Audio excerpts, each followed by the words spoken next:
दिल्ली का एक ऐसा मकबरा जिसे एक बेगम ने अपने प्यार की निशानी के रूप में बनवाया और जिसने ताजमहल को जन्म दिया। लेकिन इस मकबरे के अंदर छुपा है पूरे मुगल खानदान का राज, हुमायूं टॉम्ब। सन 1565 का दिल्ली मुगल बादशाह हुमायूं की मौत को कुछ ही साल बीते थे। कहा जाता है कि हुमायूं जो अपनी लाइब्रेरी की सीढ़ियों से गिर गए थे और 1556 में उनका देहांत हो गया। लेकिन उनकी बेगम बेगा बेगम, जिन्हें हाजी बेगम भी कहा जाता है, वो अपनी शौहर की याद में कुछ ऐसा बनाना चाहती थी जिसे दुनिया कभी भूल ना सके। और फिर शुरू हुआ एक ऐसे मकबरे का निर्माण जिसने हिंदुस्तान के आर्किटेक्चर को पूरी तरह बदल दिया।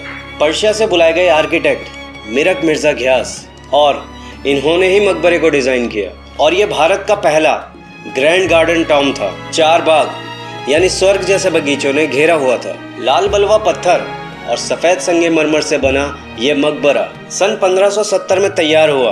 और सबसे हैरानी की बात, इसी डिजाइन से प्रेरित होकर करीब 80 साल बाद ताजमहल बनवाया गया। और इसके अंदर मुगल परिवार के 150 से भी ज्यादा सदस्यों को दफनाया गया है और इसी वजह से इसे डोमेट्री ऑफ मुगल्स कहा जाता है। और 1857 की क्रांति के दौरान आखिरी मुगल बादशाह बहादुर शाह जफर ने यही शरण ली। आज Humayun tomb UNESCO world heritage site है। लेकिन सच कहे तो ये सिर्फ एक मकबरा नहीं है, बल्कि ताजमहल की कहानी का पहला अध्याय है। अगर हुमायूं टॉम्ब ना होता तो शायद ताजमहल भी वैसा ना होता जैसा आज हम देखते हैं।